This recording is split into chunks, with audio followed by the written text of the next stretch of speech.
नमस्कार, जय श्री राम, राधे राधे। आज मैं आपके लिए लेके आया हूँ लैब असिस्टेंट एग्ज़ाम और सीटी 2026 एग्ज़ाम के लिए मॉडल पेपर्स और उसमें क्वेश्चन किस तरह से बन सकते हैं, पेपर का पैटर्न किस तरह से आता है और जो बार बार रिपीट होने वाले जो क्वेश्चन होते हैं वो क्वेश्चन आपके लिए लेके आया हूँ। 80 से 90% ये क्वेश्चन लैब असिस्टेंट में इसी क्लास से आपके आने वाले हैं। तो आप इस क्लास को देखिएगा और ध्यानपूर्वक उन क्वेश्चनों को एनालाइज कीजिएगा और साथ साथ में समझने का प्रयास कीजिएगा। और मैं आज आपके लिए जो 9 मई का लैब असिस्टेंट का एग्ज़ाम शुरू होने जा रहा है, उन सभी प्रतियोगी परीक्षा के रसगुल्लों के लिए तैयारी करने वाले मेरे प्यारे प्यारे रसगुल्ले हैं, उनके लिए ये क्लास और आने वाली सीटी 2026 की तैयारी को मजबूत करने के लिए मेरे सभी स्टूडेंट्स के लिए ये क्लास बहुत उपयोगी और महत्वपूर्ण है। तो आज हम इस क्लास में वो क्वेश्चन पढ़ेंगे, उनका अध्ययन करेंगे और विस्तार के साथ में उनकी चर्चा भी करेंगे। यानी ये किस लिए प्रसिद्ध है, उन 4 विकल्पों के बारे में पढ़ेंगे और उनके अंतर्गत नए क्वेश्चन किस तरह के बन सकते हैं उनके बारे में भी हम पढ़ने का प्रयास करते हैं। तो आइए हम चलते हैं लैब असिस्टेंट एग्ज़ाम के लिए, हम उसको फतेह करने वाले हैं और उस पर सफलता प्राप्त करेंगे लैब असिस्टेंट एग्ज़ाम पर। तो आइए हम क्वेश्चन की ओर चलते हैं और हमारा जो क्वेश्चन है आज का वो है, निम्नलिखित में से कौन सा जिला बोराट पठारी प्रदेश में अवस्थित है। यानी इनमें से कौन सा जो जिला है वो बोराट का पठार प्रदेश में अवस्थित है। तो हमारे पास में 4 ऑप्शन है और ये लैब असिस्टेंट एग्ज़ाम 2022 में ये क्वेश्चन पूछा गया है। ए है जयपुर में, बी है उदयपुर में, सी है बूंदी में और डी है जैसलमेर में। तो यानी बोराट का पठार है वो किस जिले में अवस्थित है। तो इसका करेक्ट आंसर की बात करें तो इसका करेक्ट आंसर है उदयपुर। तो बी है इसका करेक्ट आंसर है, उदयपुर में बोराट का पठार स्थित है। और बोराट का पठार है वो दक्षिणी राजस्थान में एक महत्वपूर्ण भौगोलिक संरचना है। यानी दक्षिणी जो राजस्थान है और राजस्थान का जो उदयपुर जिला है वहाँ पर बोराट का पठार स्थित है।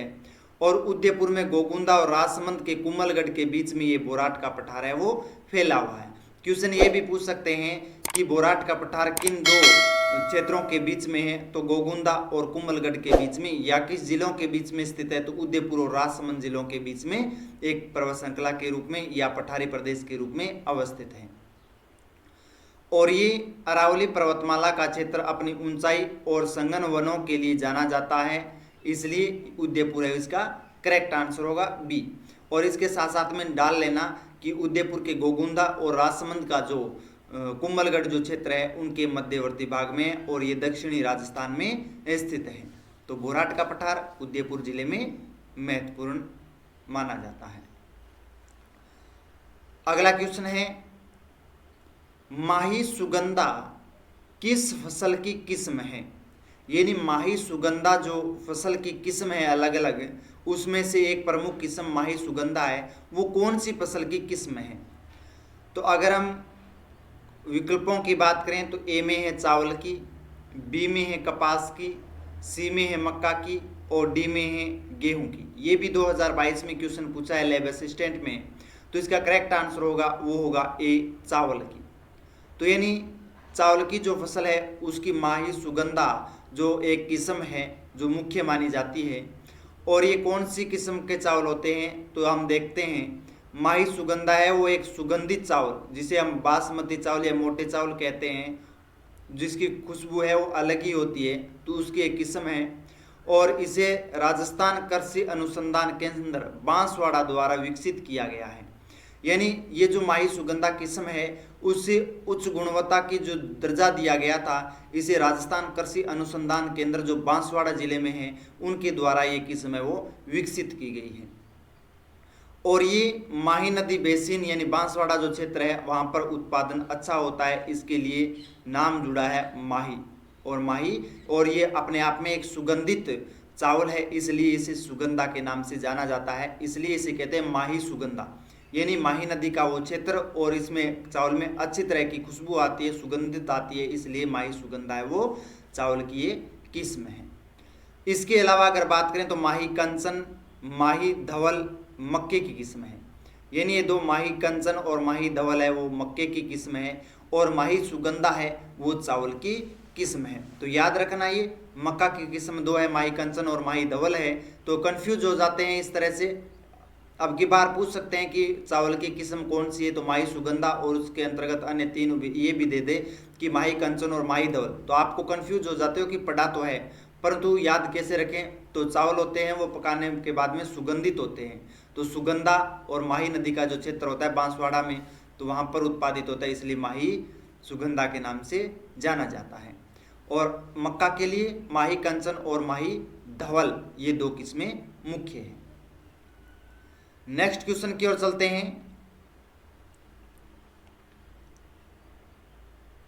निम्नलिखित में से कौन सा प्रक्रम राजस्थान में रेगिस्तानीकरण का प्रमुख कारण है?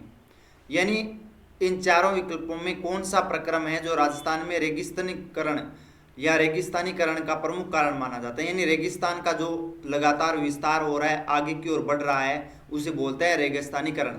तो उसका प्रमुख कारण क्या है? ए में है जल अपर्दन के द्वारा, बी में है वायु अपर्दन के द्वारा, सी में है लवणीकरण के द्वारा, और डी में है वनस्पति अवनयन के द्वारा। तो इसमें से वो कौन सा कारण है जो रेगिस्तान का लगातार है वो विस्तार हो रहा है? तो इसका करेक्ट आंसर है बी, वायु अपर्दन। तो बी है वो करेक्ट आंसर होगा, वायु अपर्दन। और वायु अपर्दन के द्वारा यानी जो तीव्र गति से हवा चलती है पश्चिमी राजस्थान में, जिसे हम ग्रीष्म ऋतु में लू कहते हैं, उस लू में या तेज गति से चलने वाली जो हवा होती है उसमें जो बालू मृदा होती है, मिट्टी होती है, उसके साथ में उड़ करके दूसरे स्थान की ओर निक्षेपित होना, यानी दूसरे स्थान पर जमा हो जाती है, उसे कहते हैं वायु अपर्दन होता, एक स्थान से दूसरे स्थान की ओर जाना। तो इस तरह से बालू मृदा दूसरे स्थान की ओर लगातार आगे की ओर बढ़ रही है, उसी तरह से रेगिस्तानीकरण है वो भी आगे बढ़ रहा है। तो ये पश्चिमी भाग यानी राजस्थान का थार मरुस्थल है जहाँ पर तेज हवाएं और आंधियां चलती है, और इन तेज हवाओं और आंधियों के कारण रेत के जो टीले होते हैं वो एक स्थान से उड़ करके दूसरे स्थान की ओर चले जाते हैं, और इसी वायु अपर्दन के कारण मरुस्थल का लगातार क्या हो रहा है? विस्तार हो रहा है, जिसे रेगिस्तान का मार्च भी कहा जाता है। तो ये भी याद रखना, रेगिस्तान का मार्च किसे कहा जाता है? तो रेगिस्तान का लगातार आगे की ओर बढ़ना रेगिस्तान का मार्च कहलाता है। तो ये भी सीटी और लेब असिस्टेंट 2022 में क्वेश्चन पूछा गया था, मुख्य मोस्ट इंपॉर्टेंट क्वेश्चन है ये, और ये क्वेश्चन सभी बार बार रिपीट होने वाले क्वेश्चन हैं, तो आपके लिए ध्यान रखना है। नेक्स्ट क्वेश्चन चलते हैं। नाग पहाड़ राजस्थान के किस जिले में स्थित है? यानी जो नाग पहाड़ है वो राजस्थान के कौन से जिले में स्थित है? नाग पहाड़ ए में है जयपुर, बी में है अलवर, सी में है अजमेर, और डी में है भरतपुर। तो इनमें से नाग पहाड़ है वो कौन से जिले में स्थित है अगर ये चर्चा करें तो इसका करेक्ट आंसर होगा अजमेर में। तो नाग पहाड़ अजमेर में है, सी इसका करेक्ट आंसर है, क्योंकि नाग पहाड़ है वो राजस्थान के अजमेर जिले में स्थित अरावली पर्वतमाला का हिस्सा है। यानी ये अरावली पर्वतमाला का हिस्सा है और कौन से जिले में है? अजमेर जिले में है। और यहाँ पर पुष्कर और अजमेर शहर को एक दूसरे से अलग करता है, यानी पुष्कर है और पुष्कर और अजमेर शहर है उसके मध्यवर्ती भाग में है वो नाग पहाड़ स्थित है, दोनों को अलग करता है। ये भी क्वेश्चन पूछ सकते हैं, पुष्कर और अजमेर शहर को कौन सा पहाड़ अलग करता है या मध्य में अवस्थित है? तो वह है नाग पहाड़। और ये पश्चिमी राजस्थान के सबसे प्रमुख जो नदी है लूणी नदी, और लूणी नदी का जो उद्गम है वो नाग पहाड़ से ही होता है। तो याद रखना, लूणी नदी का जो उद्गम स्थल है जहाँ से नदी निकलती है वो नाग पहाड़ अजमेर से ही निकलती है। तो नाग पहाड़ की ये विशेषता थी, अजमेर जिले में स्थित है, अरावली पर्वतमाला का हिस्सा है, पुष्कर और अजमेर शहर को दोनों को अलग करता है। इसके साथ साथ में यहाँ से लूणी नदी का उद्गम स्थल भी माना जाता है। अब नेक्स्ट क्वेश्चन की ओर चलते हैं। निम्न में से कौन सी पर्यावरणीय समस्या रेंगती मृत्यु कहलाती है? यानी इनमें से कौन सी वो पर्यावरणीय समस्या है जिसे रेंगती मृत्यु मृत्यु के नाम से वो जाना जाता है? तो ए है मृदा अपरदन, बी है निर्वनीकरण, सी है जनसंख्या वृद्धि, डी है जल प्रदूषण। तो यानी रेंगती मृत्यु के नाम से किसे जाना जाता है? क्या मृदा अपरदन को जाना जाता है, या निर्वनीकरण को जाना जाता है, जनसंख्या वृद्धि को जाना जाता है, या फिर जल प्रदूषण को जाना जाता है? तो अगर इसके करेक्ट आंसर की बात करें तो वो है ए मृदा अपरदन। तो मृदा अपरदन को रेंगती मृत्यु क्यों कहते हैं? रेंगना होता है आगे की ओर बढ़ना, खिसकना, तो उसको रेंगती कहते हैं, और मृत्यु यानी उसकी डेथ होना उसको मृत्यु कहलाता है। तो जिस तरह से मृदा है, बालू मृदा है, वो लगातार रेंगती हुई आगे की ओर बढ़ती है, तो कृषि योग्य जो भूमि होती है उसमें क्या हो जाता है, इस मृदा का विस्तार हो जाता है, फैल जाती है ये मृदा, इसलिए उस क्षेत्र में भी मरुस्थल का विस्तार हो जाता है। तो कृषि योग्य जो भूमि होती है उसकी क्या हो जाती है, मृत्यु, डेथ हो जाती है, अकृषि योग्य भूमि के में तब्दील हो जाती है, इसलिए इसे कहते हैं रेंगती मृत्यु। उसका कारण एक ही है, वो है मृदा अपरदन। तो यानी मृदा अपरदन है वो हवा, पानी और उपजाऊ मिट्टी की परत को क्या कर देती है, नष्ट कर देती है, और कृषि के संदर्भ में रेंगती हुई मृत्यु कहलाती है। यानी जो कृषि योग्य जो भूमि होती है, जो उपजाऊ मृदा होती है, उसके ऊपर है जो बालू मृदा आ जाती है, रेतीली मृदा आ जाती है, तो उस परत को क्या कर देती है, नष्ट कर देती है, और नष्ट होने की वजह से इसे कहते हैं रेंगती हुई मृदा। और इसलिए कहा जाता है क्योंकि यह प्रक्रिया बहुत धीमी गति से होती है, यानी तीव्र गति से नहीं होती, अचानक नहीं होती, ये लगातार धीरे धीरे साल महीने इस तरह से इसमें लग जाते हैं, और उसकी उपजाऊ जो शक्ति होती है वो खत्म हो जाती है, और बाद में वो जमीन क्या हो जाती है, बंजर हो जाती है, मृत के समान हो जाती है, इसलिए इसे बोलते हैं रेंगती हुई मृत्यु। ये 2022 लैब असिस्टेंट में क्वेश्चन है पूछा गया था। तो रेंगती हुई मृत्यु किसे कहते हैं, मृदा अपरदन को कहा जाता है। नेक्स्ट क्वेश्चन पढ़ते हैं। मालपुरा किसकी एक नस्ल है? यानी मालपुरा है वो किसकी एक नस्ल मानी जाती है? तो ए है गाय को, बी है भेड़ की, सी है बकरी की, डी है भैंस की। तो यानी मालपुरा है वो किसकी एक नस्ल मानी जाती है? ये सीटी और लैब असिस्टेंट 2022 में एक क्वेश्चन पूछा गया, और बार बार भी ये क्वेश्चन आ रहा है, क्योंकि ये नस्ल होती है, ये बदली नहीं जाती है। मालपुरा नस्ल है वो किसकी नस्ल है? तो वो मालपुरा ही रहेगी उसकी। तो अगर देखें तो इसका करेक्ट आंसर है बी, भेड़ की। तो ये मुख्य रूप से भेड़ की एक नस्ल है जिसे मालपुरा के नाम से वो जाना जाता है। तो मालपुरा एक देसी भेड़ की नस्ल है, और इस नस्ल का नाम है वो टोंक जिले के मालपुरा तहसील के नाम पर पड़ा है। तो यानी सबसे ज़्यादा इसकी जो मालपुरा भेड़ है वो टोंक जिले में मालपुरा तहसील के नाम पर पड़ा है, और वहाँ पर सबसे ज़्यादा है वो पाई जाती है। और टोंक, जयपुर, सवाई माधोपुर, इन जिलों में, 3 जिलों में मुख्य रूप से सबसे ज़्यादा है वो मालपुरा नस्ल की भेड़ है वो पाई जाती है, और इनकी जो ऊन होती है वो मोटी होती है, जिनका उपयोग नगदे और गलीचे बनाने में किया जाता है। तो यानी सबसे ज़्यादा जो मालपुरा भेड़ होती है वो कहाँ पाई जाती है? टोंक, जयपुर और सवाई माधोपुर में पाई जाती है। तो याद रखना। नेक्स्ट क्वेश्चन की ओर चलते हैं। प्रिय विद्यार्थियों, मैं आपको जल्दी जल्दी करवा रहा हूँ, आपका समय है वो बर्बाद न हो, और आप लैब असिस्टेंट एग्जाम अच्छी तरह से क्लियर कर सके, इसके लिए क्लास बहुत महत्वपूर्ण क्लास है आपके लिए।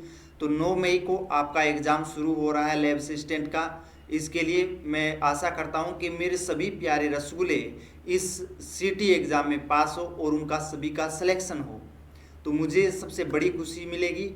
इसी आशा और विश्वास के साथ मैं डेली शाम 7:30 बजे ये क्लास लेकर के आता हूं। तो मेरी क्लास को डेली आप अटेंड कीजिएगा।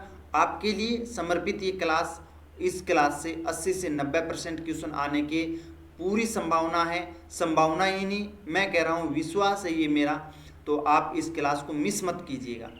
आप YouTube चैनल पर जाकर के मेरे राजस्थान जिला दर्शन की क्लास देख सकते हैं, और साथ साथ में लैब असिस्टेंट की या सीटी के जो पीछे आए हुए क्वेश्चन हैं जो बार बार दोहराए जा रहे हैं वो भी आप देख सकते हैं। तो क्वेश्चन है, राजस्थान के किस भाग में हाड़ौती पठार स्थित है? यानी राजस्थान का वो कौन सा भाग है जहाँ पर हाड़ौती का पठार है वो स्थित है। ए में है दक्षिणी पश्चिम भाग में, बी है उत्तर पश्चिम भाग में, सी है उत्तर पूर्वी भाग में, डी है दक्षिण पूर्वी भाग में। तो हम अगर राजस्थान अगर देखें तो इस तरह से हम चतुर्भुज के रूप में राजस्थान है, और राजस्थान के किस भाग में है वो हाड़ौती का पठार स्थित है। तो अगर देखें तो डी इसका करेक्ट आंसर होगा दक्षिणी पूर्वी भाग में, यानी दक्षिणी पूर्वी भाग में ये राजस्थान का दक्षिणी पूर्वी भाग है, और इस दक्षिणी पूर्वी भाग में यहाँ पर जो पठारी भाग है जिसे बोलते हैं हाड़ौती का पठार, तो ये दक्षिणी पूर्वी भाग में है जिसे मालवा का पठार के नाम से भी जाना जाता है। और ये मालवा का पठार का उत्तरी हिस्सा है, और इस क्षेत्र के अंतर्गत 4 जिले आते हैं। कौन कौन से? कोटा, बूंदी, बारां और झालावाड़। और ये दक्षिणी पूर्वी राजस्थान के 4 जिले हैं, कोटा, बूंदी, बारां और झालावाड़। इन पर विस्तार है वो हाड़ौती के पठार का या मालवा के पठार का विस्तार है इन जिलों में।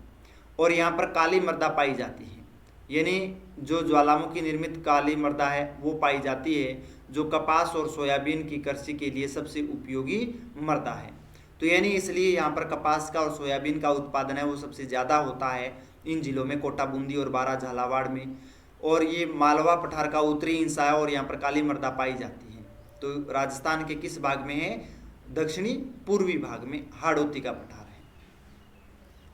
नेक्स्ट क्वेश्चन की ओर चलते हैं।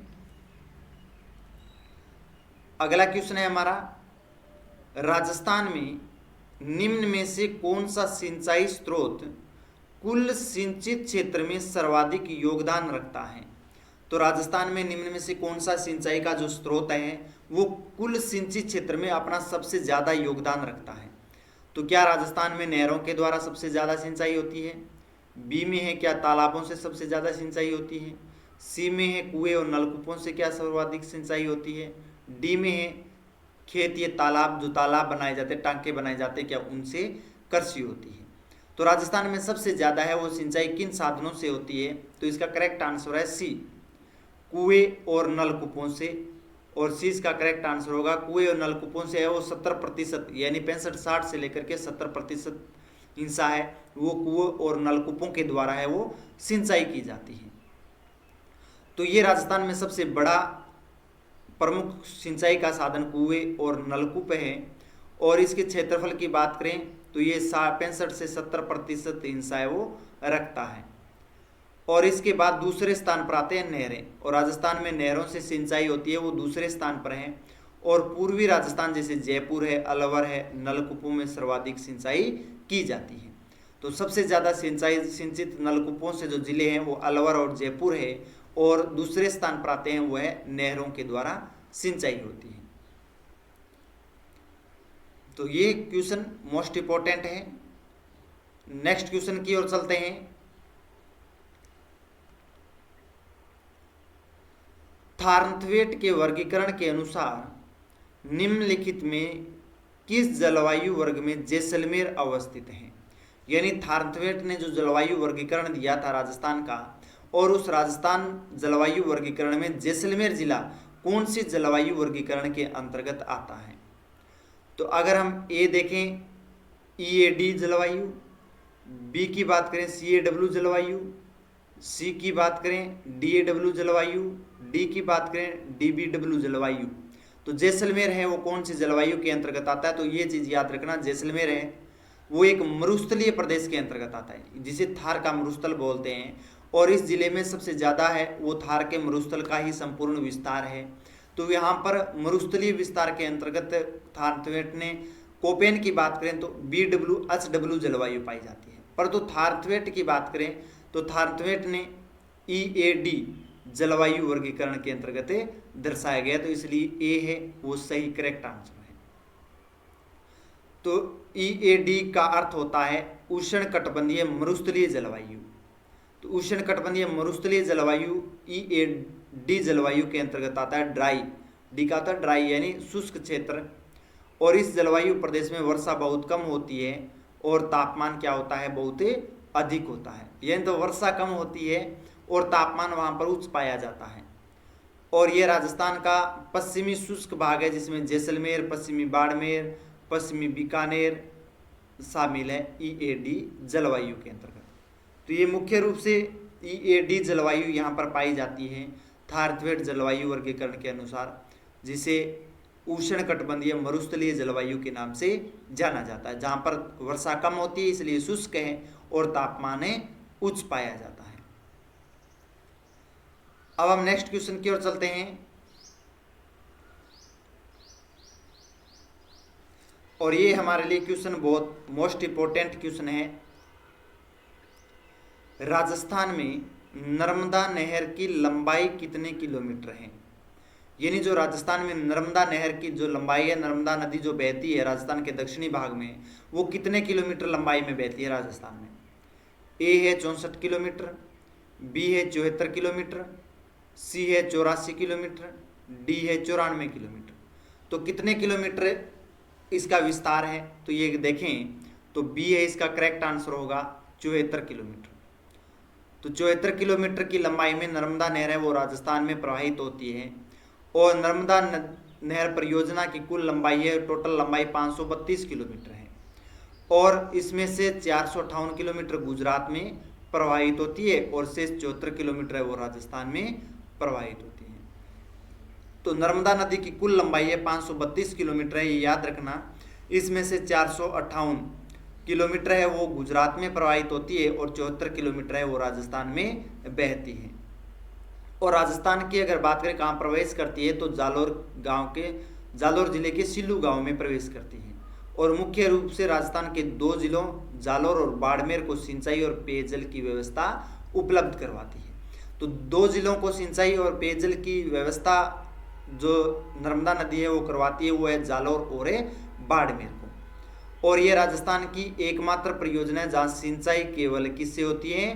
फव्वारा पद्धति से अनिवार्य है। तो यानी फव्वारा पद्धति, और फव्वारा पद्धति यहाँ पर मैंने डायग्राम के रूप में आपको बताया है, ये देख सकते हैं आप। फव्वारा पद्धति से इस तरह से है वो, यानी ड्रिप या फव्वारा पद्धति जो सिंचाई होती है वो नर्मदा नहर परियोजना से की जाती है, जो 74 किलोमीटर राजस्थान में प्रवाहित होती है, 458 किलोमीटर गुजरात में, टोटल लंबाई है वो 532 किलोमीटर है। जैसलमेर में राजस्थान में कहाँ प्रवेश करती है? वो है जालोर के सिल्लू गांव में प्रवेश करती है, और किसे जल उपलब्ध करवाती है? जालोर और बाड़मेर दोनों जिलों को। तो याद रखना इस चीज को। और एकमात्र जो सिंचाई परियोजना जिसे बूंद बूंद या फिर फुहारा पद्धति से सिंचाई होती है वो नर्मदा नदी परियोजना से ही होती है। तो 74 किलोमीटर है इसकी लंबाई। नेक्स्ट क्वेश्चन देखते हैं,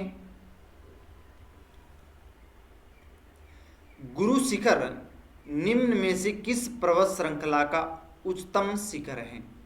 तो गुरु शिखर है वो कौन सी पर्वत श्रृंखला का सबसे ऊंचा पर्वत शिखर है? ए में है शिवालिंग का, बी में है सतपुड़ा पर्वत श्रृंखला का, सी है नीलगिरी का, और डी है अरावली का। तो यानी कौन सी पर्वत श्रृंखला में गुरु शिखर पर्वत स्थित है? तो इसके करेक्ट आंसर की बात करें तो इसका आंसर है डी, अरावली का।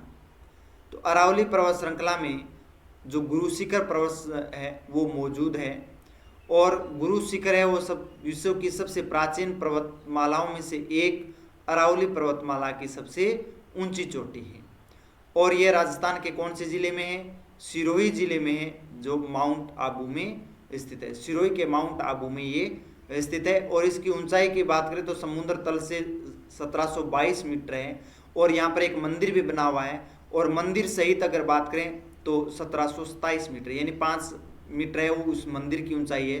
तो टोटल ऊंचाई की बात करें तो 1727 होती है। अगर बगैर मंदिर की बात करें तो 1722 इसकी ऊंचाई होती है। और कर्नल जेम्स टोड ने इसे क्या कहा था? संतों का शिखर कहा था। तो ये क्वेश्चन भी पूछ सकते हैं, संतों का शिखर किसे कहा है? तो कर्नल जेम्स टोड ने कहा है। इसकी ऊंचाई कितनी मीटर है गुरु शिखर की? तो वह 1722 मीटर है। और किसका भाग माना जाता है? तो वह अरावली पर्वतमाला का भाग है। ये क्वेश्चन भी 2022 लेब असिस्टेंट में पूछा गया था। नेक्स्ट क्वेश्चन पढ़ते हैं, राजस्थान राज्य पथ परिवहन निगम यानी RSRTC की स्थापना किस वर्ष की गई थी? तो राजस्थान राज्य पथ परिवहन निगम, ये आप रोडवेज बस पर देखोगे तो आपको ये नाम दिखाई देगा, राजस्थान राज्य पथ परिवहन निगम, और आगे उसके ब्रैकेट में नाम दिखाई देगा RSRTC। तो यानी राजस्थान राज्य पथ परिवहन निगम है वो इसकी स्थापना है वो कब की गई थी? तो ए में है 1964 में, बी में है 1962 में, सी में है 1964 में, और डी में है 1960 में। तो राजस्थान राज्य पथ परिवहन निगम की स्थापना है वो किस वर्ष की गई थी? 1960, 1962, 1964 और 1966 में। तो आप देखोगे करेक्ट आंसर, तो इसका करेक्ट आंसर है सी, 1964 में। तो 1964 में राजस्थान राज्य पथ परिवहन निगम की है वो स्थापना की गई थी। और आमतौर भाषा में हम पढ़ते हैं रोडवेज बस, राजस्थान रोडवेज, और इसका अगर पूरा नाम की बात करें तो राजस्थान राज्य पथ परिवहन निगम है। और सड़क परिवहन निगम ने 1950 के तहत इसकी स्थापना है वो 1 अक्टूबर 1964 को की गई थी। तो स्थापना कब हुई थी? 1 अक्टूबर 1964 की हो गई थी। और इसका मुख्यालय कहाँ है? तो वो है जयपुर में। तो राजस्थान राज्य पथ परिवहन की स्थापना 1 अक्टूबर 1964 में, इसका मुख्यालय जयपुर में स्थापित है। तो ये मुख्य इंपॉर्टेंट क्वेश्चन है और लैब असिस्टेंट में क्वेश्चन पूछा भी गया है, नेक्स्ट भी पूछ सकते हैं आगे लैब असिस्टेंट में और सीटी के एग्जाम में।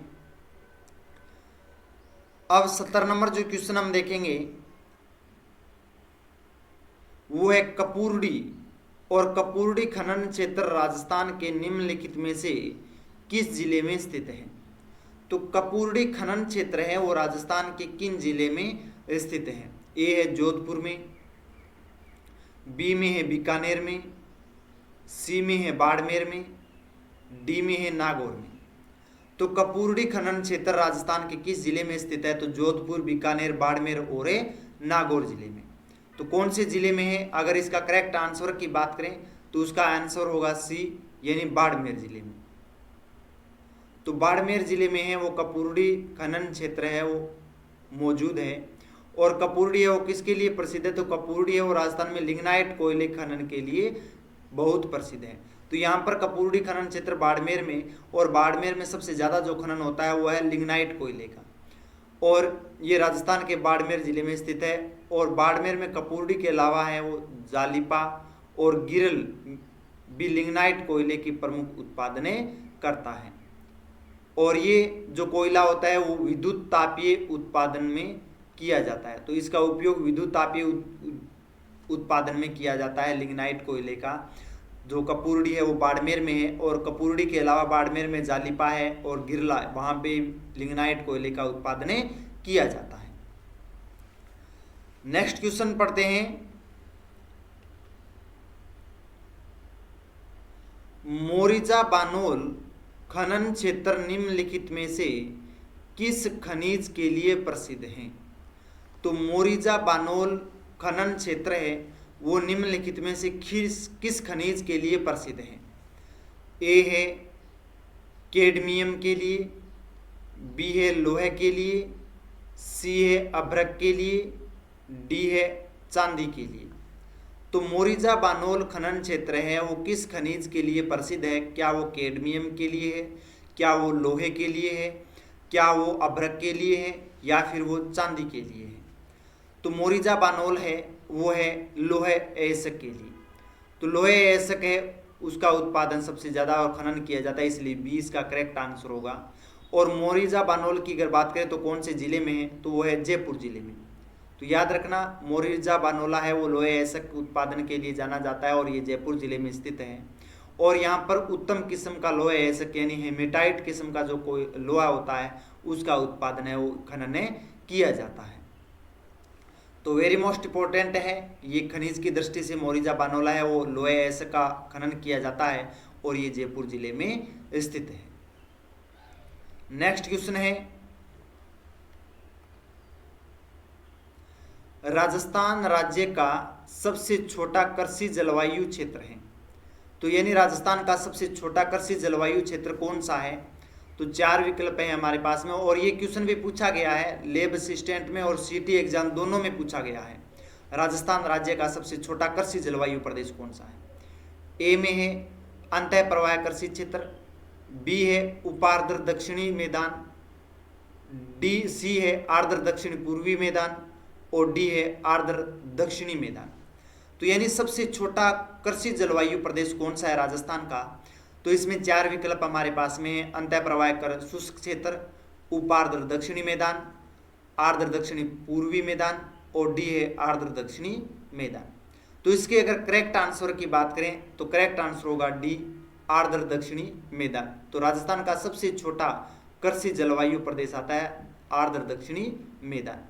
और राजस्थान की बात करें तो राजस्थान को कुल 10 कृषि जलवायु क्षेत्रों में बांटा गया है। तो ये भी पूछ सकते हैं राजस्थान को कितने कृषि जलवायु प्रदेश के अंतर्गत विभाजित किया गया है, तो वह 10 भागों में विभाजित है।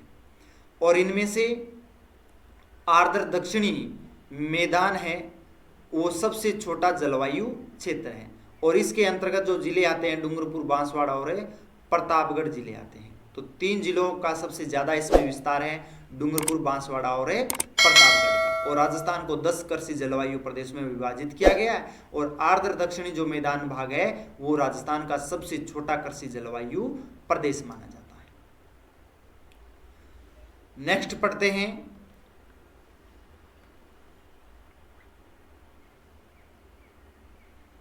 क्वेश्चन है निम्नलिखित में से कौन सा राजस्थान का राज्य वृक्ष है? और ये एकदम सरल क्वेश्चन है और लेब असिस्टेंट में पूछा गया था और आगे भी पूछ सकते हैं कि राजस्थान का राज्य वृक्ष कौन सा है। ए में है बबूल, बी में है महुआ, सी है नीम और डी है खेजड़ी। तो बच्चे क्या होते हैं कि जल्दबाजी कर देते हैं कि हाँ ये क्वेश्चन तो हमें पता है कि बबूल ही है कि राज्य वृक्ष है, तो ऐसा नहीं करना है। किसी को पता है कि नीम होगा तो ये नहीं करना है, हमें उसके बारे में दोबारा क्वेश्चन को पढ़ना है। राज्य वृक्ष पूछ रहा है कि राज्य वृक्ष कौन सा है, तो इसका करेक्ट आंसर होगा डी खेजड़ी। तो राजस्थान का जो राज्य वृक्ष है वो है खेजड़ी, तो इसलिए डी है इसका करेक्ट आंसर है। और इसका वैज्ञानिक नाम बात करें खेजड़ी का, वो है प्रोसेपिस सिनेरिया। तो प्रोसोपिस सिनेरेरिया है वो इसका खेजड़ी का वैज्ञानिक नाम है, जो 31 अक्टूबर 1983 में राजस्थान राज्य वृक्ष से घोषित किया था। तो अब की बार ये भी पूछ सकते हैं कि प्रोसेपिस सिनेरिया यानी खेजड़ी को राज्य वृक्ष कब घोषित किया था? 31 अक्टूबर 1983 को किया था। और मरुस्थलीय परिस्थिति तंत्र में इसके महत्व के कारण इसे राजस्थान का क्या कहते हैं? कल्प वृक्ष या फिर राजस्थान थार का कल्प वृक्ष के नाम से जाना जाता है। यानी जहां पर वर्षा कम होती है, शुष्क क्षेत्र है, वहां पर ये वृक्ष है वो हरियाली के रूप में बना रहता है। तो यानी अपने पारिस्थितिकी तंत्र को मजबूत बनाए रखने के लिए खेजड़ी को यानी इसको नष्ट न करे, काटे नहीं, इसलिए ये राजस्थान का कल्प वृक्ष कहलाता है और इसे राजस्थान का राज्य वृक्ष घोषित किया गया था 31 अक्टूबर 1983 को। तो याद रखना वैज्ञानिक नाम कब घोषित किया गया था और राजस्थान का कल्प वृक्ष किसे कहा जाता है तो वो खेजड़ी को है, और राज्य वृक्ष किसे कहते हैं तो वो भी खेजड़ी ही है। तो नेक्स्ट क्वेश्चन की ओर चलते हैं और हमारे लिए ये क्वेश्चन बहुत मोस्ट इंपोर्टेंट है। राजस्थान के निम्नलिखित में से किस जिले में काजरी शोध संस्थान का मुख्यालय अवस्थित है? यानी राजस्थान के किस जिले में काजरी का मुख्यालय है वो स्थित है? ए में है जोधपुर, बी में है नागौर, सी में है बीकानेर और डी है श्रीगंगानगर। तो ये 2022 के लेब असिस्टेंट में और सीटी एग्जाम में पूछा गया क्वेश्चन था। काजरी शोध संस्थान कहाँ स्थित है, किस जिले में? तो इसका करेक्ट आंसर होगा ए जोधपुर में। तो काजरी शोध संस्थान है वो जोधपुर जिले में स्थित है और इसका क्या कार्य है? केंद्रीय शुष्क क्षेत्र अनुसंधान संस्थान के नाम से जाना जाता है और इसकी स्थापना 1959 में जोधपुर में की गई थी और इसका मुख्य उद्देश्य मरुस्थलीकरण यानी रेगिस्तान के फैलाव को रोकना और शुष्क क्षेत्रों में कृषि और वनों का विकास करना। यानी इसकी स्थापना है, काजरी की जो स्थापना है वो की गई थी 1959 में जोधपुर में और इसका जो मुख्य उद्देश्य था, किस लिए उद्देश्य से की गई थी तो मरुस्थलीकरण के विस्तार को रोकना। यानी जो रेगिस्तान फैल रहा है, आगे बढ़ रहा है, जिसे हम मरुस्थल का मार्च कहते हैं, तो उस मार्च को रोकना और उस शुष्क क्षेत्र में किस फसल का उत्पादन सबसे ज़्यादा किया जा सकता है और वहाँ पर वन किस तरह से पनप सकते हैं उस शुष्क क्षेत्र में, उस पर शोध कार्य करना, उसे काजरिकी संस्थान की स्थापना की गई थी 1959 में जोधपुर में। तो याद रखना मुख्यालय जोधपुर में, इसकी स्थापना 1959 में की गई थी। नेक्स्ट क्वेश्चन चलते हैं।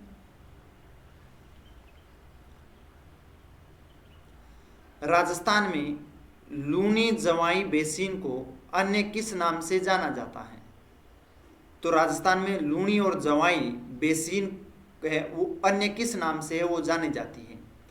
ए है बांगर प्रदेश, बी है गोडवार प्रदेश, सी है शेखावाटी प्रदेश और डी है मृत नदी प्रदेश के नाम से। तो जहाँ से लूनी नदी और जवाई नदी का बेसिन क्षेत्र है वो क्षेत्र किस नाम से है वो जाना जाता है, उसके बारे में हमें बताना है। तो अगर इसकी बात करें तो उसे कहते हैं गोडवार प्रदेश के नाम से, बी। तो बी है इसका करेक्ट आंसर होगा, गोडवार प्रदेश के नाम से लूनी जवाई बेसिन को है वो जाना जाता है। तो लूनी नदी और उसकी सहायक नदी की अगर बात करें तो वो है जवाई नदी, और उस अपवाय क्षेत्र यानी बेसिन को गोडवार प्रदेश के नाम से जाना जाता है। और इसका विस्तार मुख्य रूप से जालोर, पाली और सिरोही और बाड़मेर जिलों के दक्षिणी भागों में होता है। तो लूनी है जवाई नदी है वो किन जिलों में विस्तार है सबसे ज़्यादा? पाली, जालोर, सिरोही और बाड़मेर जिले में है। और लूनी नदी की सहायक मुख्य नदी है उसकी बात करें तो वो है जवाई नदी। अब हम नेक्स्ट क्वेश्चन की ओर चलते हैं और ये क्वेश्चन है हमारे लिए, निम्नलिखित में से कौन सा किला सुकड़ी नदी के दाहिने किनारे पर बसा हुआ है? यानी इनमें से कौन सा किला है वो सुकड़ी नदी के दाहिने किनारे पर है, इसका विस्तार है। ए में है सिवाना का किला, बी है जालोर का किला, सी है जैसलमेर का किला और डी है गागरोन का किला। तो सुकड़ी नदी किस जिले में प्रवाहित होती है और उसके किनारे हैं वो कौन सा किला यानी दुर्ग है वो बना हुआ है? तो अगर बात करें तो इसका करेक्ट आंसर होगा बी, जालोर का किला।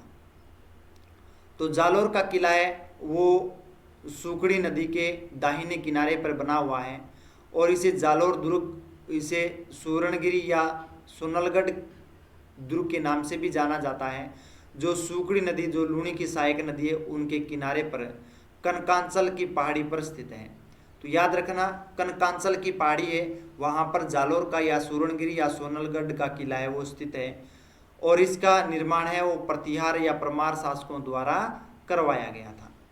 तो यानी कौन से की नदी के किनारे है? सुकड़ी नदी के किनारे है जालोर का किला और इस कौन सी पहाड़ी पर है? तो वह कनकांचल की पहाड़ी पर। किसने निर्माण करवाया था? प्रतिहार और परमार जो शासक थे उन्होंने इसका निर्माण है वो करवाया था। अब हम नेक्स्ट क्वेश्चन की ओर चलते हैं।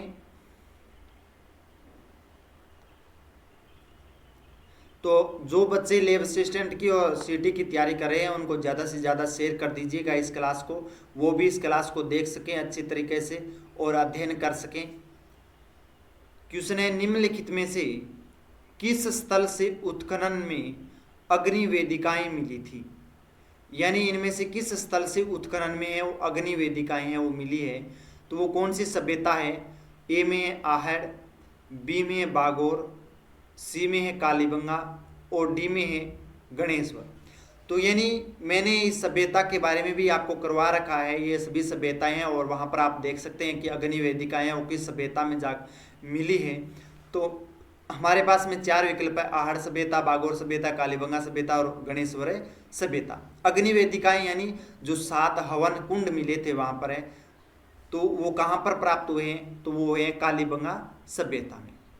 तो याद रखना कालीबंगा सभ्यता थी, वहाँ पर है वो अग्नि वेदिकाएं हैं वो मिली है, 7 कुंड मिले थे आयताकार आकृति में।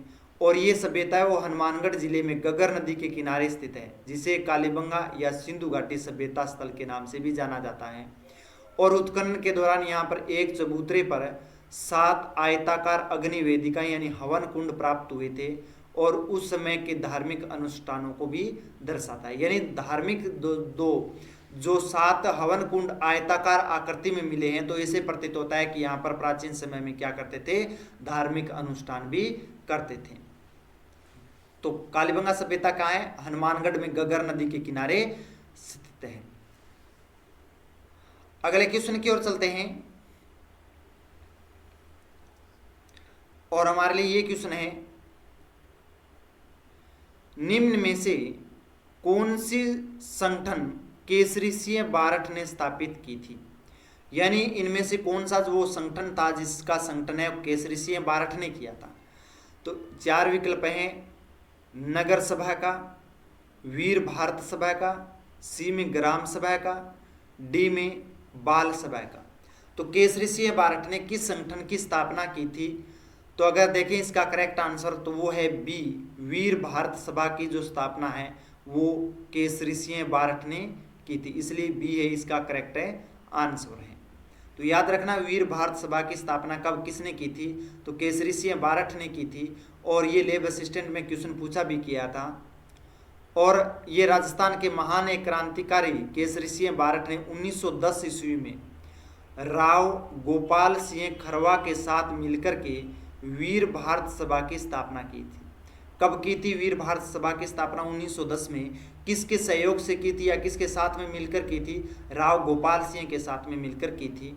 और इसका मुख्य उद्देश्य क्या था? राजस्थान में राजपूतों की जागीरदारों में क्रांतिकारी भावनाओं को जागृत करना। यानी जो राजपूत थे और राजपूत राजाओं में जो क्रांतिकारी थे उसमें वो भावना जागृत करना कि अंग्रेजों के खिलाफ, ब्रिटिश सरकार के खिलाफ है वो लड़ सकें और हमारा है वो सहयोग कर सके। तो इसलिए वीर भारत सभा की स्थापना की थी 1910 में। किसने? केसरी सिंह बारठ ने। किसके सहयोग से वो की थी? राव गोपाल सिंह खरवा के साथ मिलकर के। तो मोस्ट इंपोर्टेंट ये क्वेश्चन है, आगे भी क्वेश्चन ये पूछ सकते हैं। अब हम नेक्स्ट क्वेश्चन की ओर चलते हैं।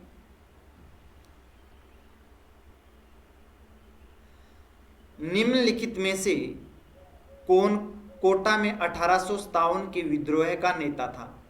तो यानी इन चारों में से वो कौन थे जो कोटा के 1857 के विद्रोह का नेता चुना गया था और उन्होंने विद्रोह किया था?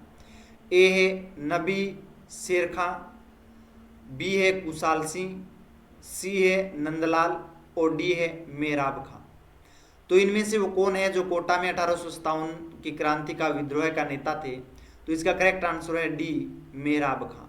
तो मेहराब खां थे वो 1857 की क्रांति के विद्रोह के नेता थे।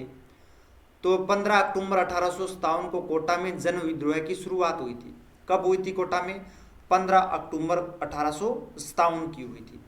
और इस विद्रोह का जो कुशल नेतृत्व किया था वो 2 लोगों ने किया था, लाला जयदयाल और रिसालदार मेहराब खान ने। यानी लाला जयदयाल और रिसालदार मेहराब खान ने दोनों ने कोटा के विद्रोह का नेतृत्व किया था। और ये 1857 की क्रांति के दौरान राजस्थान का सबसे सुनियोजित और व्यापक यानी सबसे बड़ा जन विद्रोह माना जाता है जो कोटा से जाना जाता है। तो राजस्थान के कोटा जिला दर्शन में मैंने आपको हिस्ट्री, ज्योग्राफी सब चीज़ें के बारे में करवा रखा है। और आप वो आपके लिए सीटी के लिए और लेब असिस्टेंट के लिए कोटा में जाकर के आप पढ़ सकते हो, देख सकते हो क्लास। अब हम नेक्स्ट क्वेश्चन की ओर चलते हैं। तो इसका जो कोटा में विद्रोह किया था वो उसका नेता थे मेहराब खां और लाला जयदयाल माने जाते। विद्रोह कब हुआ? 15 अक्टूबर 1857 को हुआ था। 80 नंबर जो क्वेश्चन है मोस्ट इंपोर्टेंट है, मारवाड़ सेवा संघ की स्थापना 1920 में किसने की थी? तो यानी मारवाड़ सेवा संघ की जो स्थापना थी 1920 में वो किसने की थी? ए में है जयनारायण व्यास ने, बी है मोतीलाल तेजावत ने, सी है माणिक्यलाल वर्मा ने, डी है केसरी सिंह बारठ ने। तो मारवाड़ सेवा संघ की स्थापना 1920 में किसके द्वारा की गई थी? क्या जयनारायण व्यास के द्वारा की गई थी, मोतीलाल तेजावत के द्वारा की गई थी, माणिक्यलाल वर्मा के द्वारा की गई थी, या फिर केसरी सिंह बारठ के द्वारा की गई थी? तो मारवाड़ सेवा संघ की जो स्थापना की थी वो ए करेक्ट आंसर है, जयनारायण व्यास के द्वारा की गई थी 1920 में। तो ए इसका करेक्ट आंसर होगा। तो 1920 में जोधपुर में लोकनायक जयनारायण व्यास ने मारवाड़ सेवा संघ की स्थापना की थी। कहाँ की थी? जोधपुर में की थी मारवाड़ सेवा संघ की स्थापना। और इसका प्रमुख जो उद्देश्य था वो था मारवाड़ रियासत की जनता पर शासकों द्वारा किए जा रहे अत्याचारों, शोषण और बेगार प्रथा के खिलाफ आवाज उठाना था। तो यानी मारवाड़ सेवा संघ की स्थापना है वो कब की गई थी? 1920 में की गई थी जोधपुर में। और इसके जो लोक नायक थे या स्थापना की थी वो जयनारायण व्यास ने की थी। क्यों की थी? इसका उद्देश्य क्या था कि मारवाड़ रियासत में जो भी शासक थे उन शासकों ने जो जनता पर जो अत्याचार कर रहे थे, उनका शोषण कर रहा था या बेगार प्रथा लगाई जा रही थी, तो उसके खिलाफ आंदोलन करना, आवाज उठाना, इसके लिए इसकी स्थापना मारवाड़ सेवा संघ की स्थापना है वो की गई थी। अब हम नेक्स्ट क्वेश्चन की ओर चलते हैं और ये question very most important question है। कांग्रेस की नमक सत्याग्रह 1930 के दौरान निम्न में से किसे 6 महीने का कारावास भुगतना पड़ा था? तो यानी कांग्रेस के नमक सत्याग्रह हुआ था, महात्मा गांधी जी के द्वारा किया गया था 1930 के दौरान, उसमें किसे 6 महीने का कारावास भुगतना पड़ा था? तो नमक सत्याग्रह महात्मा गांधी के द्वारा किया गया था और जेल कारावास है किसी और को भुगतना पड़ा था 1930 के समय। तो आप देख सकते हो किन क्रांतिकारियों के द्वारा हमारा देश है वो 1857 की क्रांति के द्वारा लड़े थे। वो महान क्रांतिकारी थे, वो कौन थे और नाम किसका रहा है वो आप देख सकते हो। 1930 का वो समय था। तो ए है नारायणी देवी, बी है अंजना देवी चौधरी, सी है जानकी देवी बजाज और डी है रतन शास्त्री के द्वारा। तो नमक सत्याग्रह 1930 में हुआ था और हम बुक्स में पढ़ते हैं, एनसीईआरटी की बुक में, कि ये आंदोलन है या सत्याग्रह है वो महात्मा गांधी के द्वारा किया गया था, राष्ट्रपिता के द्वारा किया गया था। परंतु कारावास कोई और भुगत रहा है, तो ये कहीं न कहीं त्रुटि है कि आंदोलन किसी ने किया, यातनाएं किसी को दी गई थी, परंतु नाम किसी और का बढ़ा चढ़ा करके लिखा जा रहा है और वो हमें बचपन में भी पढ़ाया जा रहा है और आज भी पढ़ाया जा रहा है। तो इसमें कहीं न कहीं कमियां हैं। तो उसमें वो कौन थे जो 6 महीने का कारावास है वो भुगतना पड़ा था? वो कौन महिला थी जिसकी वजह से ये नमक सत्याग्रह सफल भी हुआ था और वो 6 महीने कारावास ब्रिटिश सरकार ने उन्हें यातनाएं भी दी थी? तो वो थे बी अंजना देवी चौधरी। और अंजना देवी चौधरी थी, वो 6 महीने इसमें कारावास की सजा है वो भुगती थी। तो अंजना देवी कौन थी? अगर इसके बारे में पढ़ें तो वो एक महान स्वतंत्रता सेनानी राम नारायण चौधरी की पत्नी थी। यानी दोनों पति और पत्नी दोनों 1857 की क्रांति में अहम भूमिका निभाई थी, अंजना देवी चौधरी ने और राम नारायण चौधरी दोनों ने। और राजस्थान में स्वतंत्रता संग्राम के दौरान ये दोनों ने क्या दी थी? गिरफ्तार होने पर जेल जाने वाली प्रथम महिला भी बनी थी। तो यानी प्रथम महिला थी जो जेल भी गई थी, अंजना देवी चौधरी। और 1930 में सविनय अवज्ञा आंदोलन यानी जिसे नमक सत्याग्रह के नाम से जाना जाता है, और उन्हें 6 महीने की क्या हुई थी? जेल हुई थी। तो 6 महीने वो कारावास में रही थी। तो इसका करेक्ट आंसर होगा अंजना देवी चौधरी के द्वारा। नेक्स्ट क्वेश्चन पढ़ते हैं। निम्नलिखित में से कौन सी पुस्तक चौहानों के इतिहास के बारे में जानकारी का प्रमुख स्रोत नहीं है? तो यानी वो कौन सी पुस्तक है जो चौहानों के इतिहास के बारे में जानकारी नहीं देती है? तो ए है सुरजन चरित्र, बी है हमीर महाकाव्य, सी है पृथ्वीराज विजय, डी है हर्ष चरित्र। तो यानी वो कौन सी पुस्तक है जो चौहानों के इतिहास के बारे में जानकारी का प्रमुख स्रोत नहीं माना जाता है? तो इसका करेक्ट आंसर होगा डी हर्ष चरित्र। और हर्ष चरित्र है जो चौहानों के इतिहास के बारे में कोई भी जानकारी उपलब्ध नहीं करवाता है, परंतु तीनों जो ग्रंथ अन्य हैं, सुरजन चरित्र है, हमीर महाकाव्य है और पृथ्वीराज विजय है, वो तीनों चौहानों के बारे में इतिहास को दर्शाते हैं। तो यानी हर्ष चरित्र यानी संस्कृत के प्रसिद्ध कवि बाणभट्ट द्वारा रचित है। तो हर्ष चरित्र किसके द्वारा रचित है? बाणभट्ट के द्वारा संस्कृत भाषा में। और जो वर्धन वंश के सम्राट हर्षवर्धन के जीवन और प्रशासन पर आधारित है। तो यानी वर्धन वंश के जो शासक थे हर्षवर्धन, उनके जीवन पर आधारित हैं। इसका चौहानों से संबंध नहीं है, जबकि सुरजन चरित्र हमीर महाकाव्य और पृथ्वीराज विजय, तीनों पुस्तकों में चौहान राजवंश के गौरवशाली इतिहास की जानकारी प्रदान की गई है। तो यानी हर चरित्र है वो वर्धन वंश का इतिहास दर्शाता है, जीवन दर्शाता है, पर जो सृजन चरित्र हमीर महाकाव्य और पृथ्वीराज विजय है वो चौहानों के इतिहास को दर्शाता है। तो ये वेरी मोस्ट इंपॉर्टेंट क्वेश्चन है और लैब असिस्टेंट में ये क्वेश्चन पूछे भी गए हैं और आगे भी ये क्वेश्चन पूछे जाएंगे, मेरा 100% दावा है। तो आप सभी ने इन क्वेश्चनों का एनालाइज किया, हमने 4 बहुविकल्प जो विकल्प थे हमारे पास में उनका अध्ययन किया और अन्य किस तरह से हमने उसके बारे में डिटेल से बताया है। तो आपने सभी प्रश्नों का अभ्यास किया है, तो निरंतर अभ्यास ही आपकी सफलता की मुख्य कुंजी है। आगामी परीक्षाओं के लिए आप सभी मेरे प्यारे रसूल हैं उनको ढेर सारी शुभकामनाएं, बेस्ट ऑफ लक। जो 9 मई को आपका एग्जाम है, आप बगैर स्ट्रेस की, बगैर किसी दबाव के आप एग्जाम हॉल में बैठिएगा और आप अच्छी तरीके से पेपर को सोल्व कीजिएगा। ये क्लास लैब असिस्टेंट की क्लास है, उसको देख करके अवश्य जाइएगा। तो आपका सिलेक्शन आप कोई नहीं रोक सकता है, आपसे कोई जुदा नहीं कर सकता है सिलेक्शन से। इसी आशा और विश्वास के साथ आज के लिए धन्यवाद। जय हिंद, जय भारत, बहुत बहुत धन्यवाद।